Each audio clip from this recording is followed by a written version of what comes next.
Hamıya salam.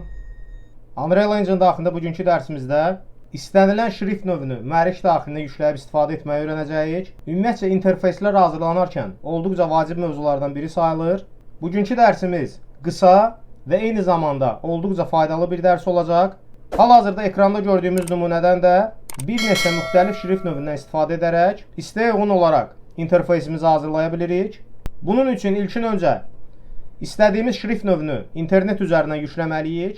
Mən bu şrift növlərini öz proyektim daxilində istifadə etmək üçün belə bir internet saytından istifadə edirəm. Bu saytı videomuzun açıqlama qismində sizlər üçün bərkidəcəyəm.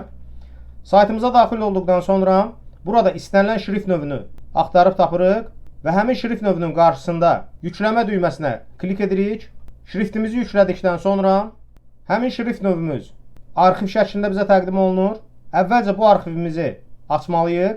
Şrift növümüzü arxiv daxilindən çıxardıqdan sonra yenidən mühərrik daxilinə keçid edirik və burada import düyməsinə klik edirik və arxiv daxilindən çıxartdığımız şrift növümüzü burada seçib open düyməsinə klik edirik və qarşımıza çıxan kiçik bu pəncərədə yes düyməsinə klik edirik və gördüyümüz kimi bizim yeni yüklədiyimiz şrift növümüz birbaşa mühərrik daxilinə avtomatik şəkildə import olunur və daha sonra öz interfeysimiz daxilinə keçid edirik. Burada font bölümündən Font Family adlı bölümə keçid edirik və burada yeni yüklədiyimiz şrift növümüzü birbaşa seçməklə öz interfeysimizə tətbiq edib istifadə edə bilirik və beləliklə mühərrik daxilində istədiyimiz şrift növünü necə yükləyib istifadə edəcəyimizi bugünkü dərsimizdə sizlərlə öyrənmiş olduq. Ümumiyyətcə dediyimiz kimi interfeyslər hazırlanarkən olduqca vacib məsələlərdən biri sayılır. Çünki bildiyimiz kimi Unreal Engine mühərriki susmaya görə bizə olduqca az sayda şrift növü təqdim edir.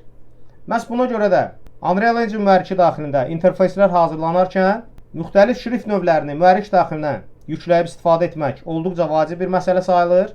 Məhz sizə bugünkü göstərdiyim nümunədə isə həmin sayt üzərindən bu şrift növlərini tamamilə pulsuz şəkildə, yəni lisenziyalı şəkildə yükləyib istifadə edə bilərsiniz. Kanalımıza abunə olmaq və videolarımızı bəyənməyi unutmayın. Bugünkü dərsimiz bu qədər. Hamıya uğurlar.